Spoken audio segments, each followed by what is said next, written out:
შეერთებული შტატები და ირანი ამჯერად თავს იკავებენ და დიპლომატიას კიდევ ერთ ჩანს აძლევენ. თეირანი აცხადებს, რომ არ განახორციელებს დარტყმას, სანამ ვაშინგტონი ბომბდასხმებს არ განაახლებს. მაგრამ ეს ჯერ მხოლოდ პაუზაა და არა ცეცხლის შეწყვეტა. ირანი აცხადებს, რომ მოლაპარაკებებზე დაბრუნება არ უთხოვია და კვლავ ამტკიცებს, რომ ჰორმუზის სრუტეზე კონტროლი აქვს. ბევრი კითხვა არსებობს იმის შესახებ, რას ნიშნავს ეს პაუზა და რა არის საბოლოო მიზანი. იმისთვის, რომ მეტი ინფორმაცია მივიღოთ, დღეს საღამოს ჩვენთან ერთად არიან ორი სტუმარი. გავექ შარური, იურისტი და უფროსი მკვლევარი მაკდონალდ ლორიეს ინსტიტუტიდან. ასევე დოქტორი კენ პოლაკი, ახლო აღმოსავლეთის ინსტიტუტის პოლიტიკის ვიცე-პრეზიდენტი. ბატონებო. დიდი მადლობა ორივეს, რომ დღეს საღამოს, 24 ნიუსზე ჩემთან ერთად ხართ. კენ მინდა თქვენი დავიწყო, რადგან ვაშინგტონი ამბობს, რომ დარტყმები შეაჩერა დიპლომატიისთვის სივრცის მისაცემად, მაგრამ რა ხდება საზღვაო ბლოკადასთან დაკავშირებით? ირანი ამტკიცებს, რომ კვლავ აკონტროლებს ჰორმუზის სრუტეს, ამბობს, რომ მოლაპარაკებები ან დიალოგი არც კი მოუთხოვია. შეერთებული შტატების ბლოკადა ირანის პორტებზე დარჩება ამ ეტაპზე. არანაირი ნიშანი არ არსებობს, რომ ესე არ იქნება. მაგრამ კიდევ ერთხელ, საბოლოოდ თეთრი სახლი ნამდვილად ისურვებდა ცეცხლის შეწყვეტის აღდგენას. თუ ირანელები შეწყვეტენ გემებზე სროლას სრუტეში, ვფიქრობ, რომ შეერთებული შტატები შეიძლება სერიოზულად გადახედოს, შეიძლება დათანხმდეს მათი ხელახლა გახსნას. კიდევ ერთხელ, პრეზიდენტ დონალდ ტრამპისთვის მას ძალიან სურს დაუბრუნდეს ცეცხლის შეწყვეტის რეჟიმს, როცა გემები თავისუფლად გადაადგილდებოდნენ სპარსეთის ყურეში. ეს არის ის, რაც მას ეხლა ნამდვილად სჭირდება. გავე, რა ხდება ირანის შიგნით? როგორ არის ეს პაუზა წარმოდგენილი?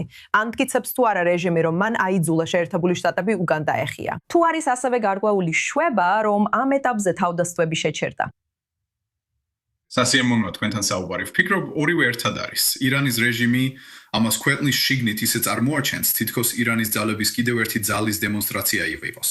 რომ თითქოს მათ შეძლეს, იცით, მათ შეძლეს კიდევ ერთი დარტყმა მიაყენონ დიდ სატანას და ასე შემდეგ. ამ ომში ყოველი განვითარება ქვეყნის შიგნით ირანის რეჟიმის ძალის დემონსტრაციად არის წარმოჩენილი. მაგრამ ბულცფელად რო ვთქვა, ირანს ეკონომიკურად დიდი ზიანი მიაყენა. და სამხედრო თვალსაზრისითაც ირანის რეჟიმისთვის ეს დამანგრეველი იყო, მიუხედავად მისი ბაქი-ბუქისა. ამიტომ ვფიქრობ, ირანის მოსახლეობაში, განსაკუთრებით სამხრეთში მცხოვრებლებში, რომლებიც დაბომბვის მსხვერპლნი არიან, ისინი ძალიან შვებულნი არიან, რომ ბრძოლაში პაუზაა. ვფიქრობ, ჩვეულებრივი ირანელებიც ასე გრძნობენ. არსებობს შვების გრძნობა, რომ ბრძოლა შეჩერდა. იმედი აქვთ, რომ ეს შეიძლება მხარეებს მოლაპარაკებების მაგიდასთან დააბრუნებს. ასევე შესაძლოა ეკონომიკური შესაძლებლობაც გაჩნდეს, რადგან ამჟამად ირანის ეკონომიკა კრიზისშია, სრულად უკონტროლოდ ვითარდება. ამასთან დაკავშირებით გენ, როცა მოლაპარაკებების განახლებაზე ვსაუბრობ, რასელის ვაშინგტონი რეჟიმისგან. კიდევ ერთი ურთიერთგაგების მემორანდუმი, რომელსაც ირანი შეიძლება ხელი მოაწეროს, მაგრამ ალბათ არ დაეთანხმოს. ანუ თუ დიპლომატია სურთ, რა გარანტიები დასჭირდება ვაშინგტონს, რომ ამჯერად ყველაფერი სხვანაირად იქნება? ნახეთ, ეს არის დიდი თავსატეხი, რომელსაც პრეზიდენტი ტრამპი აწყვება, რადგან ჯერ კიდევ არის საკითხები, რომელთა მოგვარებაც მას ამ ომში ჩართვისას სურდა. ხომ ასეა, მას სურს ახალი ბირთვული შეთანხმება, რომელიც გარანტიას მისცემს, რომ ირანი არასდროს შექმნის ბირთვული იარაღს. და გახსოვდეთ, მას უნდა შეეძლოს განაცხადოს, რომ ეს შეთანხმება უკეთესია, ვიდრე ერთობლივი ყოვლის მომცველი სამოქმედო გეგმა, რომელსაც პრეზიდენტმა ობამამ მოაწერა ხელი. ხომ ასეა. მას უნდა აჩვენოს, რომ ეს ყველაფერი ღირდა. მას სურს, რომ ირანის ბალისტიკური რაკეტების არსენალიც შევიდეს ამ შეთანხმებაში. მას სურს, რომ ირანის მხარდაჭერა თავისი პროქსი ჯგუფებისა და მოკავშირეების მიმართ რეგიონში ასევე იყოს გათვალისწინებული. ეს იყო ყველა თავდაპირველი მოთხოვნა. გარდა ამისა, რა თქმა უნდა, რეჟიმის შეცვლასთან ერთად, რაც ეხლა აშკარად სრულიად გამორიცხულია. მაგრამ ამას გარდა, იცით, ეხლა მას დამატებით უზარმაზარი სირთულე აქვს. უნდა გახსნას სრუტე, უნდა უზრუნველყოს ეს. ირანელებმა არ უნდა შეძლონ გადასახადების დაწესება სრუტეში გამავალი გემებისთვის. ან დამატებითი დათმობების მიღება ამერიკის ღურისპირა მოკავშირეებისგან იმის სანაცვლოდ, რომ ირანმა სრუტეში ნაოსნობა არ შეაფერხოს. ეს უზარმაზარი ამოცანა და არ არის ნათელი, რომ მიუხედავად იმ რეალური ეკონომიკური ზიანისა, რაზეც კავე მისაუბრა, Trump's აქვს რაიმე მსგავსი ბერკეტი, რაც მას დასჭირდება იმისთვის, რომ ამ ყველაფრის ნახევარი მაინც მიიღოს. და სწორედ ამიტომ ვართ გაჭედილები ამ იცით ცეცხლის შეწყვეტის ამ ჯოჯოხეთურ მდგომარეობაში. ამ მდგომარეობაში, სადაც არც ნამდვილი ომია და არც ნამდვილი მშვიდობა. ამ ლიმბოში, იმიტომ რომ პრეზიდენტი ტრამპ ვერ პოულობს გზას, რომ მიიღოს ის, რაც უნდა და გამოვიდეს ამ მდგომარეობიდან. გას გულისხმობ ბერკეტში კენ? რა ბერკეტი შეიძლება იმოქმედოს რეჟიმზე, რომლის ერთადერთი მიზანი ახლა როგორც ჩანს გადარჩენაა?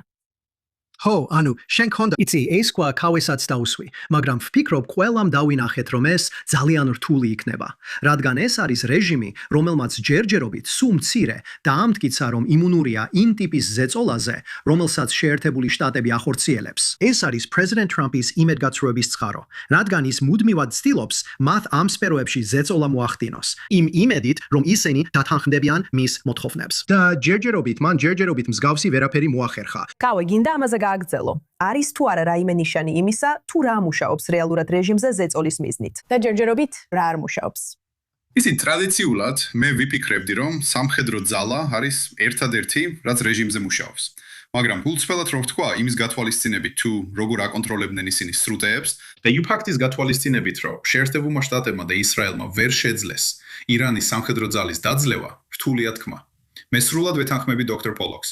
ნამდვილად რთულია ზუსტად იმის თქმა, რა მუშაობს. ირანის რეჟიმი, როგორც საშინელი დიქტატურა, არ ზრუნავს საკუთარ მოქალაქეებზე და არ აინტერესებს ის ტკივილი, რომელიც ეკონომიკურად მათ მოქალაქეებს ადგენთ. ამიტომ ვფიქრობ, რომ თავარი რაც შეერთებულმა შტატებმა შეიძლება შესთავაზოს და იმედი მაქვს, რომ ეს არ შესთავაზონ მათ, არის ირანთან ურთიერთობების ნორმალიზება. თუ ირანელი მოლაპარაკეები მზად იქნებიან ამის მისასმისავებად და მისცენ ირანს საშუალება სრულად ინტეგრირდეს მსოფლიო ეკონომიკაში და გააგრძელოს ის, რასაც აკეთებს.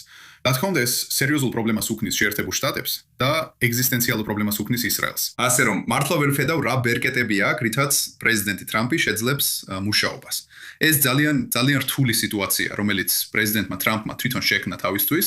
პირდაპირ რომ ვთქვათ. კიდევ ერთი კითხვა მაქვს თქვენთვის. კენდალ, შენიც დავიცდეთ. როგორ ფიქრობ, რამდენ ხანს შეიძლება გაგრძელდეს ეს პაუზა, რომელსაც ეხლა ვხედავთ? რა შეიძლება იყოს ყველაზე სავარაუდო მიზეზი, რამაც შეიძლება ორივე მხარე ისევ პირდაპირ კონფლიქტში ჩართოს? პირველ რიგში მინდა სრულად დავეთანხმო იმას, რაც კავემ ეხლა თქვა. ვფიქრობ, მისი მოსაზრებები სრულიად სწორია. და სწორედ ამ მიზეზით, ეს შეიძლება ძალიან დიდ ხანს გაგრძელდეს, ნიკოლე. ვგულისხმობ, ასე ვიტყოდი, მე ვფიქრობ, რომ პრეზიდენტი ტრამპი შეეცდება სამხედრო ესკალაციას აშშ-ის შუალედურ არჩევნებამდე რაღაც ეტაპზე. მე მეგონა, რომ ჩვენ სწორედ ამისთვის ვემზადებოდით. ის თითქოს უკან დაიხია, მაგრამ არ გამიკვირდება, თუ აგვისტოში ან შესაძლოა პირდაპირ შუალედური არჩევნების დროს ის სადებს ესკალაციას და იმედოვნებს, რომ ეს მისცემს მას საჭირო ბერკეტს დაარწმუნოს ირანის რეჟიმი, რომ უკან დაიხიოს. მაგრამ კიდევ ერთხელ, მე არ ვფიქრობ, რომ ეს სავარაუდოა. და შედეგად იცით, ვფიქრობ, რომ ჩვენ გავივლით შუალედურ არჩევნებს. და შემდეგ, მაშინ ტრამპისთვის საკითხი ესეთი იქნება. კარგი, თუ შუალედური არჩევნები უკვე უკან მოვიტოვე, იცით, რამდენად ძალიან მჭირდება ეს ამ ეტაპზე. ასე რომ, კიდევ ერთხელ, ჩვენ შეიძლება ამ მდგომარეობაში საკმაოდ დიდი ხანი ვიყოთ. არაფერია ისეთი, რაზეც ყურადღების გამახვილება შემიძლია. ერთადერთი, რაზეც ხალხი იყო კონცენტრირებული, შუალედური არჩევნები იყო. ფიქრობ, სულ უფრო და უფრო ნაკლებად ჩანს, რომ ეს უკვე იყოს ფაქტორი, რომელიც მოქმედებას აიძულებს. კავე, შენი შეხედულება ამ პაუზაზე, რომელსაც ეხლა ვხედავთ. ვფიქრობ, ვიხილავთ ესკალაციას და უფრო მეტ ურთიერთგაგების მემორანდუმს ან პაუზებს ბრძოლაში. პირდაპირ თქვა, არ ვფიქრობ, რომ სრულ მასშტაბიან ომში დავბრუნდებით. უბრალოდ იმიტომ, რომ არც ერთ მხარეს არ აქვს სტიმული სრული ომისთვის. ეს ომი პრეზიდენტ ტრამპისთვის ძალიან არაპოპულარულია. ირანელებმა კი როგორც უკვე ვახსენეს, საკმაოდ მძიმე ფასი გადაიხადეს ამისთვის. ასე რომ არ მგონია მათ სურდეთ სრულ ომში დაბრუნება. მაგრამ ამავე დროს ძალიან რთულია იმის გარკვევა, როგორ აპირებენ მოლაპარაკებას. ფიქრობ, საბოლოოდ ისინი მიაღწევენ რაღაც სახის სამშვიდობო შეთანხმებას. როდის იქნება ეს? იქნება თუ არა შუალედურ არჩევნებამდე თუ შემდეგ, ზუსტად ვერ ვიტყვი. მაგრამ ფიქრობ, სანამ იქამდე მივალთ, იქნება საომარი მოქმედებების ხშირი შეჩერება და განახლება. კავე შარურ და დოქტორ კენთ პოლაკ, თქვენ ორივემ შესანიშნავი ხედვა გაგვიზიარეთ იმ ომის მიმდინარე მდგომარეობაზე, რომელსაც ახლო აღმოსავლეთში ვხედავთ. დიდი მადლობა ორივეს, რომ შემოვერთით ამ დისკუსიას. სასიამოვნოა, მადლობა.